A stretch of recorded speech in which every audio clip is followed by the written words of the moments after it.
Hi, ಎಲ್ರಿಗೂ ನಮಸ್ಕಾರ. ಕನ್ನಡತಿಯ ಕತೆಗಳು ಯೂಟ್ಯೂಬ್ ಚಾನಲ್ಗೆ ನಿಮ್ಮೆಲ್ರಿಗೂ ಸ್ವಾಗತ. ತುಂಬ ಜನ ಸಬ್ಸ್ಕ್ರೈಬ್ ಮಾಡ್ಕೊಳ್ದೆ ಕತೆಗಳನ್ನ ಕೇಳ್ತಿದ್ದೀರ. ದಯವಿಟ್ಟು ಸಬ್ಸ್ಕ್ರೈಬ್ ಮಾಡ್ಕೊಂಡು ಕತೆಗಳನ್ನ ಕೇಳಿ. ಆಗ ನನಗೂ ರೆಗ್ಯುಲರಾಗಿ ಎಪಿಸೋಡ್ ಹಾಕೋಕ್ಕೆ ಇಂಟ್ರೆಸ್ಟ್ ಬರುತ್ತೆ. ಈಗ ಕಾಂಟ್ರಾಕ್ಟ್ ಮ್ಯಾರೇಜ್ ಅಧ್ಯಾಯ 4 ಮುಂದುವರಿಸೋಣ. ನನ್ನ ಬಿಸ್ನೆಸ್ ಇಮೇಜ್ ಬಗ್ಗೆ ಯೋಚನೆ ಮಾಡೋಕೆ ನೀನು ಯಾರು ಅಂತ ಅಭಿಮನ್ಯು ಹಲ್ಲು ಕಡಿತಾ ಪ್ರಿಯದರ್ಶಿನಿ ಹತ್ರಕ್ಕೆ ಬಂದು ನಿಂತ. ಅವನ ಧ್ವನಿಯಲ್ಲಿ ಕೋಪದ ತೀವ್ರತೆ ಹೆಚ್ಚಾಯಿತು. ನೋಡು ಪ್ರಿಯಾ, ನಿನ್ನ ಈ ಕಮ್ಯುನಿಕೇಷನ್ ಸ್ಕಿಲ್ಸ್, ನಿನ್ನ ಈ ಇಂಗ್ಲೀಷ್ ಭಾಷೆ ಎಲ್ಲವನ್ನ ನೀನು ಕೆಲಸ ಮಾಡ್ತಿದ್ದ ಸಣ್ಣ ಕಂಪ್ನಿಯಲ್ಲೇ ಇಟ್ಕೊಂಡು ಬಂದಿರಬೇಕಿತ್ತು. ಇವತ್ತು ನೀನು ಆಡಿದ ಮಾತುಗಳಿಂದ ನನ್ನ ತಂದೆ ತಾಯಿ ನಿನ್ನನ್ನು ನಿಜವಾದ ಸೊಸೆ ಅಂತ ಇನ್ನೂ ಜಾಸ್ತಿ ಹಚ್ಕೊಳ್ಳೋಕೆ ಶುರು ಮಾಡ್ತಾರೆ. ಅವರು ನಿನ್ನನ್ನು ಎಷ್ಟು ಹಚ್ಕೊಳ್ತಾರೋ, 1 ವರ್ಷದ ನಂತರ ನಿನ್ನನ್ನು ಈ ಮನೆಯಿಂದ ಹೊರಗಡೆ ಕಳಿಸೋದು ನನಗೆ ಅಷ್ಟೇ ಕಷ್ಟ ಆಗುತ್ತೆ. ನೀನು ಜಾಣ್ಮೆಯಿಂದ ಮಾತಾಡಿದ್ದು ನನ್ನ ಇಮೇಜ್ ಉಳಿಸೋಕಲ್ಲ, ಬದಲಿಗೆ ನನ್ನ ತಂದೆ ತಾಯಿಯ ಮನಸ್ಸಿನಲ್ಲಿ ನಿನ್ನ ಜಾಗವನ್ನು ಖಾಯಂ ಮಾಡ್ಕೋಬೇಕು ಅನ್ನೋ ನಿನ್ನ ಒಳಗಿನ ಕುತಂತ್ರ ಅಲ್ವಾ ಅಂತ ಅತ್ಯಂತ ಕ್ರೂರವಾಗಿ ನಿಂದಿಸ್ತಾ ಅಭಿಮನ್ಯು. ಅವನು ಆಡಿದ ಈ ಮಾತು ಪ್ರಿಯದರ್ಶಿನಿಯ ತಾಳ್ಮೆಯ ಕಟ್ಟೆಯನ್ನು ಒಡೆದು ಹಾಕಿತ್ತು. ಕೇವಲ ಹಣದ ಅನಿವಾರ್ಯತೆಗಾಗಿ ತನ್ನ ಜೀವನವನ್ನೇ ಅಡವಿಟ್ಟ ತನಗೆ ಈ ವ್ಯಕ್ತಿ ಪ್ರತಿಯೊಂದು ಹಂತದಲ್ಲೂ ಸಂಚುಗಾತಿಯ ಪಟ್ಟ ಕಟ್ತಾ ಇರೋದನ್ನು ಅವಳಿಗೆ ಸಹಿಸೋಕೆ ಸಾಧ್ಯವಾಗಲಿಲ್ಲ. ಅವಳು ನೇರವಾಗಿ ಅವನ ಕಣ್ಣುಗಳಲ್ಲಿ ಕಣ್ಣಿಟ್ಟು ದೃಢವಾದ ಧ್ವನಿಯಲ್ಲಿ ಹೇಳಿದ್ಲು, ಅಭಿಮನ್ಯು ಸರ್, ಎಲ್ಲರನ್ನ ನಿಮ್ಮ ಬಿಸ್ನೆಸ್ ಕನ್ನಡಕದಿಂದಲೇ ನೋಡೋದನ್ನು ನಿಲ್ಲಿಸಿ. ಇಡೀ ಜಗತ್ತಿನಲ್ಲಿ ಕೇವಲ ನೀವೊಬ್ಬರೇ ಬುದ್ಧಿವಂತರಲ್ಲ, ಮತ್ತು ಎಲ್ಲರೂ ಹಣಕ್ಕಾಗಿ ತಮ್ಮ ಆತ್ಮವನ್ನೇ ಮಾರ್ಕೊಳ್ಳೋ ಕೀಳು ಮನಸ್ಥಿತಿಯವರು ಅಲ್ಲ. ನನ್ನ ತಂದೆ ಜೀವ ಉಳಿಸೋಕೆ ನಾನು ನಿಮ್ಮ ಕಾಂಟ್ರ್ಯಾಕ್ಟ್ಗೆ ಸಹಿ ಹಾಕಿದ್ದೀನಿ ಅನ್ನೋದು ನಿಜ, ಆದರೆ ಅದರ ಅರ್ಥ ನಾನು ನಿಮ್ಮ ಕಾಲ ಕಸ ಅಂತ ಅಲ್ಲ. ನನ್ನ ಜ್ಞಾನ, ನನ್ನ ಶಿಕ್ಷಣ, ನನ್ನ ಸ್ವಾಭಿಮಾನದ ಭಾಗ. ಅದನ್ನು ನಿಮ್ಮ ಹಣದಿಂದ ಕೊಳ್ಳೋಕೆ ಸಾಧ್ಯವೇ ಇಲ್ಲ. ನಿಮ್ಮ ತಂದೆ ತಾಯಿ ನನಗೆ ನೀಡ್ತಾ ಇರೋ ಪ್ರೀತಿ ನಿಷ್ಕಲ್ಮಶವಾದದ್ದು. ಅದಕ್ಕೆ ಪ್ರತಿಯಾಗಿ ನಾನು ಅವರಿಗೆ ಗೌರವ ನೀಡ್ತಿದ್ದೀನಿ. 1 ವರ್ಷದ ಒಪ್ಪಂದ ಮುಗಿಯೋವರೆಗೂ ನಾನು ಈ ಮನೆಯ ಗೌರವಕ್ಕೆ ಧಕ್ಕೆ ತರೋದಿಲ್ಲ. ಆದರೆ ನನ್ನ ಪ್ರತಿಯೊಂದು ನಡವಳಿಕೆಯನ್ನು ಶಂಕಿಸೋದನ್ನು ದಯವಿಟ್ಟು ನಿಲ್ಲಿಸಿ ಅಂದ್ಲು. ಪ್ರಿಯದರ್ಶಿನಿಯ ಮುಖದಲ್ಲಿದ್ದ ರೌದ್ರಾವತಾರ ಮತ್ತು ಅವಳ ಮಾತುಗಳಲ್ಲಿದ್ದ ಸತ್ಯದ ಬಲ ಅಭಿಮನ್ಯುವನ್ನು 1 ಕ್ಷಣ ಮೌನವಾಗಿಸ್ತು. ಯಾವುದೇ ಹುಡುಗಿಯು ಅವನ ಮುಂದೆ ಇಷ್ಟು ಧೈರ್ಯವಾಗಿ ನಿಂತು ಮಾತಾಡಿದ್ದನ್ನು ಅವನು ನೋಡೇ ಇರಲಿಲ್ಲ. ಅವಳ ಸ್ವಾಭಿಮಾನ ಅವನ ಅಹಂಕಾರದ ಕೋಟೆಯನ್ನೇ ಅಲ್ಲಾಡಿಸಿತ್ತು. ಅವನು ಮಾತಾಡೋಕೆ ಯಾವುದೇ ಪದಗಳಿಲ್ಲದೆ ಸಿಟ್ಟಿನಿಂದ ಸೋಫಾದ ಮೇಲಿದ್ದ ತನ್ನ ಫೋನ್ ಎತ್ಕೊಂಡು ಬಾಗಿಲನ್ನು ಜೋರಾಗಿ ಧಡಾರನೆ ಮುಚ್ಚಿ ರೂಮಿನಿಂದ ಹೊರಗಡೆ ನಡೆದು ಹೋದ. ಪ್ರಿಯದರ್ಶಿನಿ ಒಂಟಿಯಾಗಿ ಆ ರೂಮ್ನಲ್ಲಿ ನಿಂತು ನಿಟ್ಟುಸಿರು ಬಿಟ್ಲು. ಅವಳ ಕಣ್ಣುಗಳಿಂದ ನೀರು ಹರಿತಾ ಇದ್ರು. ಇವತ್ತು ಅವಳ ಮನಸ್ಸಿನಲ್ಲಿ ಒಂದು ಸಣ್ಣ ಸಮಾಧಾನವಿತ್ತು. ತಾನು ಅಸಹಾಯಕಳಾಗಿದ್ದರೂ ತನ್ನ ಸ್ವಾಭಿಮಾನವನ್ನು ಸಂಪೂರ್ಣವಾಗಿ ಕಳ್ಕೊಂಡಿಲ್ಲ ಅನ್ನೋ ಧೈರ್ಯ ಅವಳಿಗೆ ಮೂಡಿತ್ತು. ಆದರೆ ಈ ಸಣ್ಣ ಜಯ ಮುಂದಿನ ದಿನಗಳಲ್ಲಿ ಇವರಿಬ್ಬರ ನಡುವೆ ಎಂತಹ ಕಠಿಣ ಪರಿಸ್ಥಿತಿಯನ್ನು ತರುತ್ತೆ ಅನ್ನೋದನ್ನು ಇನ್ನೂ ಮುಂದೆ ನೋಡಬೇಕು. ಪ್ರಿಯದರ್ಶಿನಿಯ ಎದುರು ಮಾತಾಡೋಕೆ ಯಾವುದೇ ಮಾತುಗಳಿಲ್ಲದೆ ಸಿಟ್ಟಿನಿಂದ ರೂಮಿನ ಬಾಗಿಲು ಮುಚ್ಚಿ ಹೊರಗಡೆ ನಡೆದ ಅಭಿಮನ್ಯು ಇಡೀ ರಾತ್ರಿ ವಾಪಸ್ ಬರಲೇ ಇಲ್ಲ. ರೂಮಿನ ಸಣ್ಣ ಸೋಫಾದ ಮೇಲೆ ಕೂತಿದ್ದ ಪ್ರಿಯದರ್ಶಿನಿ ಪ್ರತಿ ಬಾರಿ ವಾಚ್ನ ಮುಳ್ಳುಗಳು ಚಲಿಸಿದಾಗಲೂ ಬಾಗಿಲಿನ ಕಡೆಗೆ ಆತಂಕದಿಂದ ನೋಡ್ತಿದ್ಲು. ಗಡಿಯಾರದ ಟಿಕ್ ಟಿಕ್ ಸದ್ದು ಆ ನಿಶ್ಶಬ್ದ ರಾತ್ರಿಯಲ್ಲಿ ಅವಳಿಗೆ ಭಯವನ್ನು ಹುಟ್ಟಿಸ್ತಿತ್ತು. ನನ್ನ ಮೇಲಿನ ಸಿಟ್ಟಿಗೆ ಎಲ್ಲಾದರೂ ಹೋಗಿ ಬೇರೆ ಎಲ್ಲಾದರೂ ಉಳ್ಕೊಳ್ಳ ಅನ್ನೋ 10 ಯೋಚನೆಗಳು ಅವಳ ತಲೆಯಲ್ಲಿ ಕುದೀತಾ ಇದ್ವು. ಮದುವೆ ಆದ 2 ದಿನಕ್ಕೆ ಗಂಡ ರಾತ್ರಿ ಇಡೀ ಮನೆಗೆ ಬರೆದಿದ್ರೆ ಮುಂಜಾನೆ ಅತ್ತೆ ಮಾವನಿಗೆ ಏನು ಉತ್ತರ ಹೇಳಬೇಕು ಅನ್ನೋ ಚಿಂತೆ ಅವಳನ್ನು ಒಳಗೊಳಗೆ ಹಿಂಡಿ ಹಿಪ್ಪೆ ಮಾಡ್ತಿತ್ತು. ಅತ್ತು ದಣಿದಿದ್ದ ಅವಳು ಮುಂಜಾನೆ 4 ಗಂಟೆ ಸುಮಾರಿಗೆ ಸೋಫಾದ ಮೇಲೆಯೇ ಹಾಗೆ ಕಣ್ಣು ಮುಚ್ಚಿದ್ಲು. ಬೆಳಗ್ಗೆ 6 ಗಂಟೆ ಆಗ್ತಿದ್ದಂತೆ ಕೆಳಗಿನ ಹಾಲ್ನಲ್ಲಿ ಏನೋ ಗಲಿಬಿಲಿಯ ಸದ್ದು ಕೇಳಿಸ್ತು. ಪ್ರಿಯದರ್ಶಿನಿ ಥಟ್ಟನೆ ಎದ್ದು ಮುಖ ತೊಳ್ಕೊಂಡು ಸೀರೆನ ಸರಿಪಡಿಸ್ಕೊಂಡು ಧಾವಂತದಿಂದ ಕೆಳಗಡೆ ಇಳಿದು ಬಂದ್ಲು. ಅಲ್ಲಿ ವೀಣಾ ಅವರು ಕೈಯಲ್ಲಿ ಫೋನ್ ಹಿಡ್ಕೊಂಡು ತೀವ್ರ ಆತಂಕದಿಂದ ಅತ್ತ ಇತ್ತ ಓಡಾಡ್ತಿದ್ರು. ಆನಂದ್ ಅವರು ಡೈನಿಂಗ್ ಟೇಬಲ್ ಬಳಿ ಕೂತು ಗಂಭೀರ ಮುಖಭಾವದಿಂದ ಯಾರಿಗೋ ಕಾಲ್ ಮಾಡ್ತಿದ್ರು. ಪ್ರಿಯದರ್ಶಿನಿ ಮೆಲ್ಲನೆ ವೀಣಾ ಅವರ ಹತ್ರಕ್ಕೆ ಹೋಗಿ, ಅಮ್ಮ ಏನಾಗಿದೆ? ಯಾಕೆ ಇಷ್ಟೊಂದು ಗಾಬರಿ ಆಗಿದ್ದೀರಾ ಅಂತ ಕೇಳಿದ್ಲು. ವೀಣಾ ಪ್ರಿಯದರ್ಶಿನಿ ಕೈಗಳನ್ನು ಗಟ್ಟಿಯಾಗಿ ಹಿಡ್ಕೊಂಡು, ನೋಡು ಪ್ರಿಯಾ, ಅಭಿಮನ್ಯು ನಿನ್ನೆ ರಾತ್ರಿ 11 ಗಂಟೆಗೆ ಆಫೀಸಿಗೆ ಹೋಗ್ತೀನಿ, ಅರ್ಜೆಂಟ್ ಕೆಲಸ ಇದೆ ಅಂತ ಕಾರ್ ತೊಗೊಂಡು ಹೋದವನು ಇನ್ನೂ ಮನೆಗೆ ಬಂದಿಲ್ಲ ಮಗಳೇ. ಅವನ ಪರ್ಸ್ನಲ್ ನಂಬರ್ಗೆ ಫೋನ್ ಮಾಡಿದ್ರೆ ಸ್ವಿಚ್ ಆಫ್ ಅಂತ ಬರ್ತಿದೆ. ಆಫೀಸ್ ಮ್ಯಾನೇಜರ್ ವಿವೇಕ್ಗೆ ಫೋನ್ ಮಾಡಿದ್ರೆ, ಸರ್ ಆಫೀಸ್ನಲ್ಲಿ ಇಲ್ಲ, ಎಲ್ಲಿದ್ದಾರೆ ಅಂತ ನನಗೂ ಗೊತ್ತಿಲ್ಲ ಅಂತ ಹೇಳ್ತಿದ್ದಾನೆ. ಮದುವೆ ಆದ ಹೊಸದ್ರಲ್ಲೇ ಇವನು ಹೀಗೆಲ್ಲ ಮಾಡ್ತಿದ್ದಾನಲ್ಲ, ನಿನಗೇನಾದರೂ ಹೇಳಿ ಹೋಗಿದ್ದಾನ ಮಗಳೇ ಅಂತ ಕಣ್ಣೀರು ತುಂಬಿದ ಕಣ್ಣುಗಳಿಂದ ಕೇಳಿದ್ರು. ಅತ್ತೆಯ ಮುಗ್ಧವಾದ ಪ್ರಶ್ನೆಗೆ ಪ್ರಿಯದರ್ಶಿನಿ ಏನು ಹೇಳಬೇಕು ಅಂತ ತಿಳಿದು ಸ್ತಬ್ಧಳಾದ್ಲು. ನಿನ್ನೆ ರಾತ್ರಿ ನಿಮ್ಮ ಮಗ ನನ್ನ ಆತ್ಮಗೌರವವನ್ನು ಹರಾಜು ಹಾಕಿದ್ರು, ನಾನು ಎದುರು ಮಾತಾಡಿರೋದಕ್ಕೆ ಸಿಟ್ಟಿಂದ ಮನೆ ಬಿಟ್ಟು ಹೋಗಿದ್ದಾರೆ ಅಂತ ಸತ್ಯ ಹೇಳೋಕ್ಕೂ ಸಾಧ್ಯ ಇರಲಿಲ್ಲ. ಹಾಗೆ ಹೇಳಿದ್ರೆ ಈ ಕಾಂಟ್ರಾಕ್ಟ್ ಮದುವೆ ರಹಸ್ಯ ಬಯಲಾಗಿ ಅನಂತವರ ಆರೋಗ್ಯ ಮತ್ತೆಷ್ಟು ಹದಗೆಡ್ತಿತ್ತು.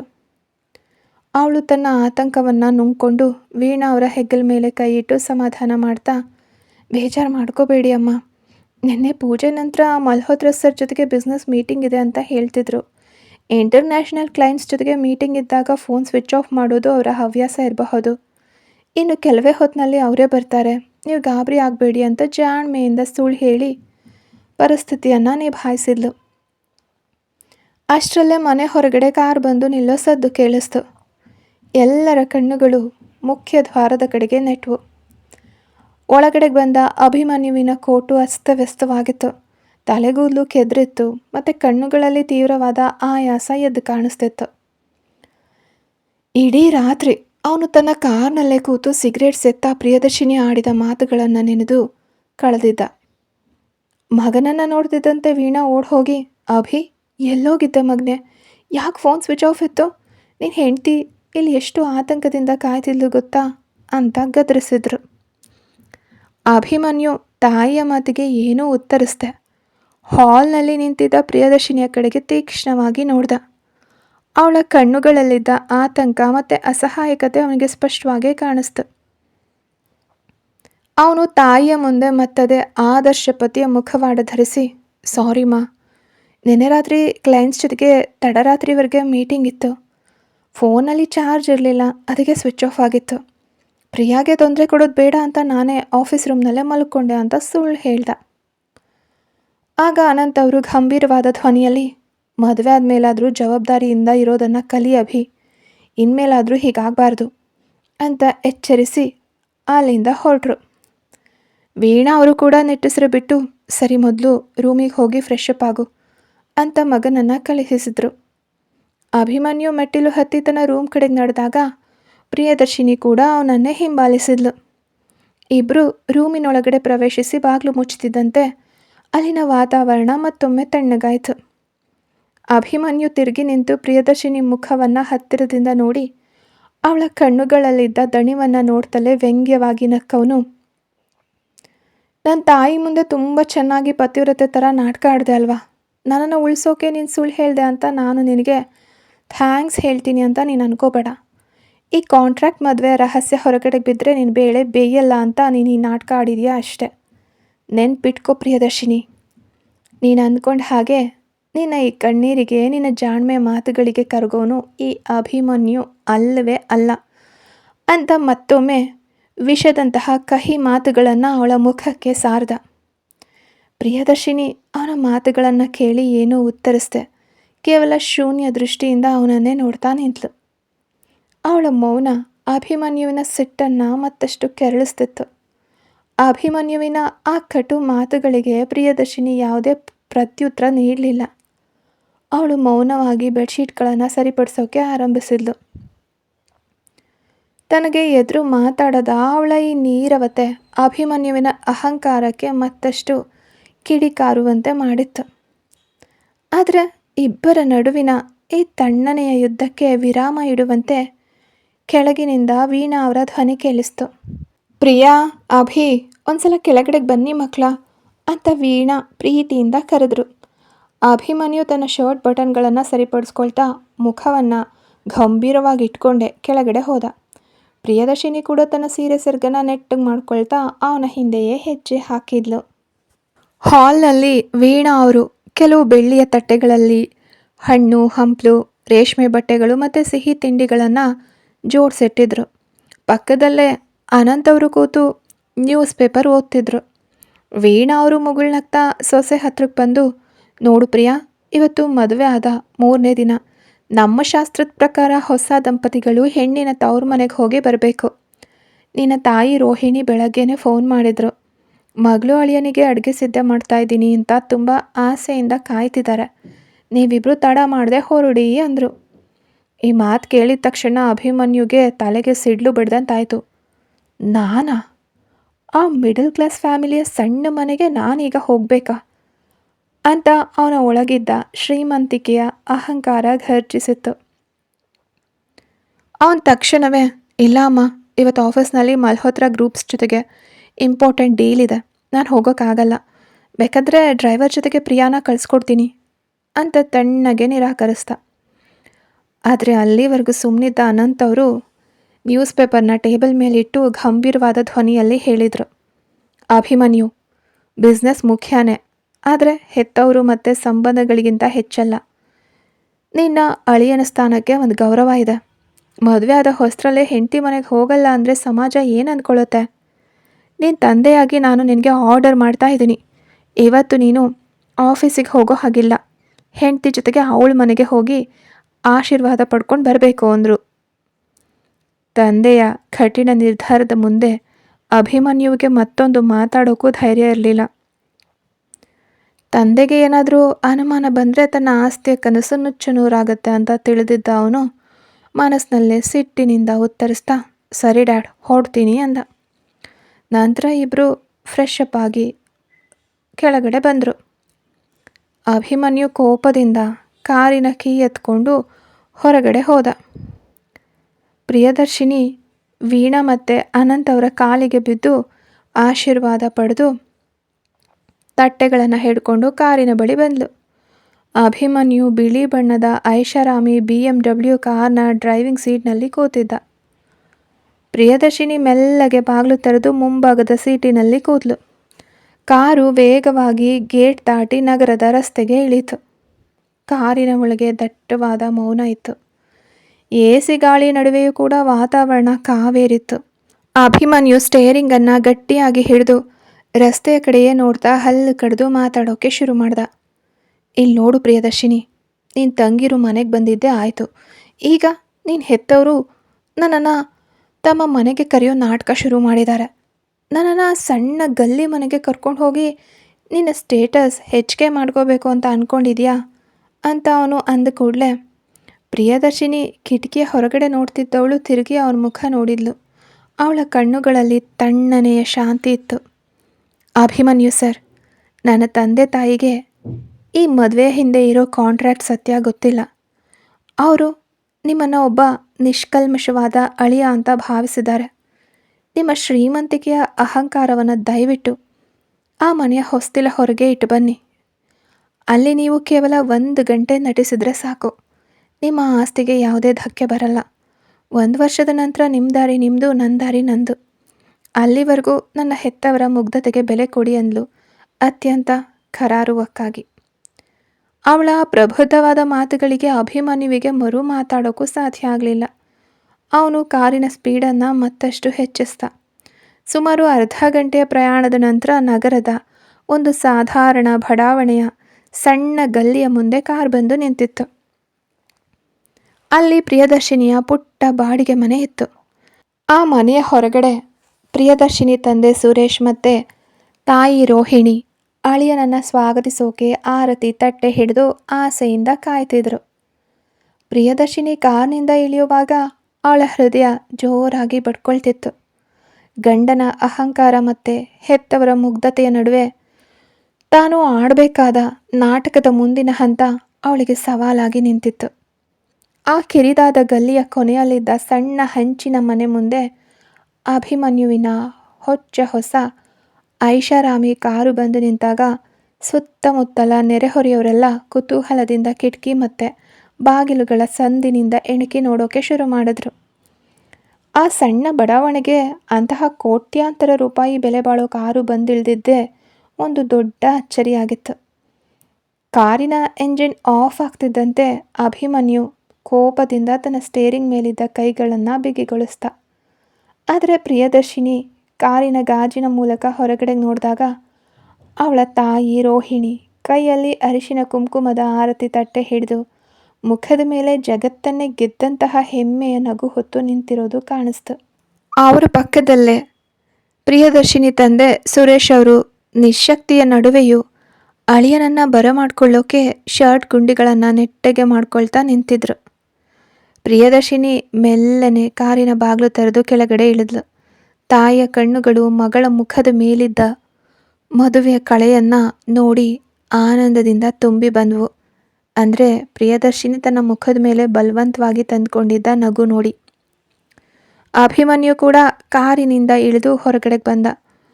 ಅವನ ಕೋಟು, ಅವನ ಬ್ರ್ಯಾಂಡೆಡ್ ಶೂಗಳು ಆ ಧೂಳು ತುಂಬಿದ ಗಲ್ಲಿಗೆ ಯಾವುದೇ ರೀತಿಲೂ ಹೊಂದಿಕೆ ಆಗ್ತಿರಲಿಲ್ಲ. ಆದರೆ ಅವನು ಸಮಾಜದ ಕಣ್ಣಿಗೆ ಅತ್ಯಂತ ಸುಸಂಸ್ಕೃತ ಉದ್ಯಮಿಯಾಗಿದ್ದರಿಂದ ತನ್ನ ಒಳಗಿದ್ದ ಅಸಹ್ಯವನ್ನು ಅತ್ಯಂತ ಜಾಣ್ಮೆಯಿಂದ ಮುಚ್ಚಿಟ್ಟು ಮುಖದ ಮೇಲೆ ಮೃದುವಾದ ನಗುವನ್ನು ತಂದುಕೊಂಡ. ರೋಹಿಣಿ ಅವರು ಮುಂದೆ ಬಂದು ಅಭಿಮನ್ಯು ಮತ್ತು ಪ್ರಿಯದರ್ಶಿನಿಗೆ ಆರತಿ ಎತ್ತಿದ್ರು. ಬನ್ನಿ ಹೇಳಿ ಅಂದರೆ ಒಳಗಡೆ ಬನ್ನಿ, ನಮ್ಮ ಸಣ್ಣ ಮನೆಗೆ ನಿಮ್ಮ ಪಾದ ಧೂಳು ಬಿದ್ದಿದ್ದು ನಮ್ಮ ಪುಣ್ಯ ಅಂತ ಭಾವಪರವಶವಾಗಿ ನೋಡಿದ್ರು. ಸುರೇಶ್ ಅವರು ಅಭಿಮನ್ಯುವಿನ ಕೈ ಹಿಡಿದು ಬಾರಪ್ಪ ಒಳಗಡೆ ಬಾ ಅಂತ ಪ್ರೀತಿಯಿಂದ ಕರೆದ್ರು. ಆ ಪುಟ್ಟ ಮನೆಯ ಹಜಾರ ಅಂದರೆ ಹಾಲ್ ಎಷ್ಟು ಸಣ್ಣದಾಗಿತ್ತು ಅಂದರೆ ಅಭಿಮನ್ಯು ಹೈಟಿಗೆ ಕೊಂಚ ಇಕ್ಕಟ್ಟಾಗೆ ಭಾಸ ಆಯಿತು. ಅದು ಮನೆಯಲ್ಲಿ ಕೇವಲ ಒಂದು ಹಳೆಯ ಸೋಫಾ ಇತ್ತು. ಅದ್ರ ಮೇಲೆ ರೋಹಿಣಿಯವರು ಹೊಸ ಬಿಳಿ ಚಾದ್ರನ ಹಾಸಿ ನೀಟಾಗಿ ಇಟ್ಟಿದ್ರು. ಅಭಿಮನ್ಯು ಆ ಸೋಫಾ ಮೇಲೆ ಕೂತ್ಕೊಂಡಾಗ ಶಿವದರ್ಶಿನಿ ಮತ್ತು ಜಯದರ್ಶಿನಿ ಇಬ್ಬರು ಓಡ್ ಬಂದು ನಮಸ್ತೆ ಭಾವ ಅಂತ ಉತ್ಸಾಹದಿಂದ ಕಿರುಚಿದ್ರು. ಜಯದರ್ಶಿನಿ ತಕ್ಷಣವೇ ತಣ್ಣನೆಯ ನಿಂಬೆಹಣ್ಣಿನ ಶರಬತ್ತನ್ನು ಗಾಜಿನ ಲೋಟದಲ್ಲಿ ತಂದು ಅಭಿಮನ್ಯುವಿಗೆ ಕೊಟ್ಲು. ಅಭಿಮನ್ಯು ಆ ಲೋಟನ ಕೈಗೆ ತಗೊಳ್ಳೋವಾಗಲೇ ಮನಸ್ಸಿನಲ್ಲೇ ಇವ್ರು ಬಳಸೋ ನೀರು ಶುದ್ಧವಾಗಿದೆಯೋ ಇಲ್ವೋ ಅಂತ ಅಸಹ್ಯ ಪಟ್ಕೊಂಡ್ರು. ಎಲ್ಲರ ಎದುರು ನಗ್ತಲೆ ಒಂದು ಸಣ್ಣ ಸಿಪ್ ಕುಡಿದು ಟೇಬಲ್ ಮೇಲೆ ಇಟ್ಬಿಟ್ಟ. ಸ್ವಲ್ಪ ಸಮಯದ ನಂತರ ರೋಹಿಣಿ ಮತ್ತು ತಂಗಿಯರು ಅಡುಗೆ ಮನೆಗೆ ಹೋದಾಗ ಹಾಲ್ನಲ್ಲಿ ಸುರೇಶ್ ಮತ್ತು ಅಭಿಮನ್ಯು ಮಾತ್ರ ಉಳ್ಕೊಂಡ್ರು. ಪ್ರಿಯದರ್ಶಿನಿ ಪಕ್ಕದ ರೂಮ್ನ ಗೋಡೆಯ ಮರೆಯಲ್ಲಿ ನಿಂತು ಇಬ್ಬರನ್ನು ಆತಂಕದಿಂದಲೇ ಗಮನಿಸ್ತಿದ್ಲು. ಸುರೇಶ್ ಅವರು ನಿಧಾನವಾಗಿ ಅಭಿಮನ್ಯು ಹತ್ರಕ್ಕೆ ಬಂದು ಅವನ ಪಕ್ಕದಲ್ಲಿ ಕೂತ್ಕೊಂಡ್ರು. ಅವರ ಕಣ್ಣುಗಳು ತೇವವಾಗಿದ್ವು. ಅವರು ಅಭಿಮನ್ಯುವಿನ ಕೈಯನ್ನು ತಮ್ಮ ನಡುಗೋ ಕೈಗಳೊಳಗೆ ತೆಗೆದುಕೊಂಡು ಅತ್ಯಂತ ಭಾವುಕರಾಗಿ ಮಾತಾಡೋಕ್ಕೆ ಶುರು ಮಾಡಿದ್ರು. ಅಭಿಮನ್ಯು, ನನಗೆ ಗೊತ್ತು ನೀವು ತುಂಬ ದೊಡ್ಡ ಶ್ರೀಮಂತರು. ನಿಮ್ಮ ಅರಮನೆಯಂತಹ ಜೀವನದ ಮುಂದೆ ನಮ್ಮ ಈ ಬಡತನ ತೃಣಕ್ಕೆ ಸಮಾನ. ನನ್ನ ಪ್ರಾಣ ಉಳಿಸೋಕೆ ಆಸ್ಪತ್ರೆಗೆ ಅಷ್ಟೊಂದು ದೊಡ್ಡ ಮೊತ್ತದ ಹಣವನ್ನು ನಿಮ್ಮ ಕಂಪನಿ ವತಿಯಿಂದ ಕಟ್ಟಿದ್ದೀರಾ ಅಂತ ಪ್ರಿಯಾ ಹೇಳಿದ್ಲು. ನನಗೆ ಜನ್ಮ ಕೊಟ್ಟ ತಂದೆಗಿಂತ ದೊಡ್ಡ ಉಪಕಾರನ ನೀವು ಮಾಡಿದ್ದೀರಿ ಅಂದವರು ಒಂದು ಕ್ಷಣ ಉಸಿರು ಬಿಟ್ಟು ಮತ್ತೆ ಮುಂದುವರೆಸಿದ್ರು. ಆದರೆ ಅದಕ್ಕಿಂತ ಹೆಚ್ಚಾಗಿ ನನ್ನ ಮಗಳ ಕೈ ಹಿಡಿದು ಅವಳಿಗೆ ನಿಮ್ಮ ಜೀವನದಲ್ಲಿ ಅತ್ಯುನ್ನತ ಸ್ಥಾನ ಕೊಟ್ಟಿದ್ದೀರಲ್ಲ, ಅದಕ್ಕೆ ನಾನು ನಿಮಗೆ ಹೇಗೆ ಕೃತಜ್ಞತೆ ಹೇಳಬೇಕೋ ತಿಳಿತಿಲ್ಲ. ಪ್ರಿಯಾ ಕೇವಲ ನನ್ನ ಮಗಳಲ್ಲ, ಇಡೀ ಈ ಬಡ ಕುಟುಂಬದ ಬೆನ್ನೆಲುಬು ಅವಳು. ಕಷ್ಟ ಬಂದಾಗ ಕಣ್ಣೀರು ಹಾಕದೆ ಧೈರ್ಯವಾಗಿ ನಿಂತವಳು. ಯಾವುದೇ ಆಸೆ ಆಕಾಂಕ್ಷೆಗಳಿಲ್ಲದ ಅತ್ಯಂತ ಮುಗ್ಧ ಜೀವ ಅವಳು. ಹೆತ್ತ ತಂದೆಯಾಗಿ ನಾನು ನಿಮಗೆ ಕೈ ಮುಗಿದು ಕೇಳ್ಕೊತೀನಿ, ಅವಳನ್ನು ಯಾವುದೇ ಕಾರಣಕ್ಕೂ ಕಣ್ಣೀರು ಹಾಕಿಸ್ಬೇಡಿ. ಅವಳ ಮುಗ್ಧತೆಗೆ ಒಂಚೂರು ಪ್ರೀತಿ ಕೊಟ್ಟರೆ ಸಾಕು, ಅವಳು ಇಡೀ ಜಗತ್ತನ್ನೇ ನಿಮಗಾಗಿ ತ್ಯಾಗ ಮಾಡ್ತಾಳೆ. ನನ್ನ ಮಗಳನ್ನು ನಿಮ್ಮ ಕೈಗಿಟ್ಟಿದ್ದೀನಿ, ಅವಳನ್ನು ಚೆನ್ನಾಗಿ ನೋಡ್ಕೊಳ್ಳಿ ಅಂತ ಹೇಳ್ತಾ ಸುರೇಶ್ ಅವರ ಕಣ್ಣಿನಿಂದ ನೀರು ಧಾರಾಕಾರವಾಗಿ ಹರಿದು ಅಭಿಮನ್ಯುವಿನ ಕೈ ಮೇಲೆ ಬಿತ್ತು. ಹೆತ್ತ ತಂದೆಯ ಆ ಕಣ್ಣೀರಿನ ಹನಿಗಳು ಅಭಿಮನ್ಯುವಿನ ಕೈ ಮೇಲೆ ಬಿದ್ದ ತಕ್ಷಣ ಅವನ ಇಡೀ ದೇಹದಲ್ಲಿ ಒಂದು ಸಣ್ಣ ನಡುಕ ಉಂಟಾಯಿತು. ಜಗತ್ತಿನ ಎಂತಹ ದೊಡ್ಡ ದೊಡ್ಡ ಬಿಸ್ನೆಸ್ ಡೀಲ್ ಮಾಡೋವಾಗಲೂ ಎದೆಗುಂದದ ಆ ಕಲ್ಲೆದೆಯ ಅಭಿಮನ್ಯು ಒಬ್ಬ ವೃದ್ಧ ತಂದೆಯ ನಿಷ್ಕಲ್ಮಶ ಕಣ್ಣೀರಿನ ಮುಂದೆ ಒಂದು ಕ್ಷಣ ಮೂಕನಾಗಿ ಹೋದ. ಅವನ ಮನಸ್ಸಿನಲ್ಲಿದ್ದ ಅಹಂಕಾರದ ಗೋಡೆಗೆ ಆ ಕಣ್ಣೀರು ತಟ್ಟನೆ ಬಡ್ದಂತಾಯ್ತು. ತಾನು ಹಣಕ್ಕಾಗಿ ಆಸ್ತಿಗಾಗಿ ಈ ಮುಗ್ಧ ತಂದೆಯ ಮಗಳನ್ನು ಕೇವಲ 1 ವರ್ಷದ ಕಾಂಟ್ರಾಕ್ಟ್ ವಸ್ತುವಾಗಿ ಮಾಡ್ಕೊಂಡಿದ್ದೀನಿ ಅನ್ನೋ ಸತ್ಯ ನೆನಪಾಗಿ ಅವನ ಒಳಗಿದ್ದ ಮನುಷ್ಯತ್ವ ಎಲ್ಲೋ ಒಂದು ಕಡೆ ಸಣ್ಣಗೆ ಅವನಿಗೆ ಚುಚ್ಚುತ್ತಿತ್ತು. ಕತೆ ಮುಂದುವರಿಯುತ್ತೆ. ತುಂಬ ಜನ ಸಬ್ಸ್ಕ್ರೈಬ್ ಮಾಡ್ಕೊಳ್ಳದೆ ಕತೆಗಳನ್ನ ಕೇಳ್ತಿದ್ದೀರಾ. ಪ್ರತಿದಿನ ಸ್ಟೋರಿ ಹಾಕಬೇಕು ಅಂದರೆ ಸಬ್ಸ್ಕ್ರೈಬ್ ಮಾಡ್ಕೊಂಡು ಕತೆಗಳನ್ನ ಕೇಳಿ.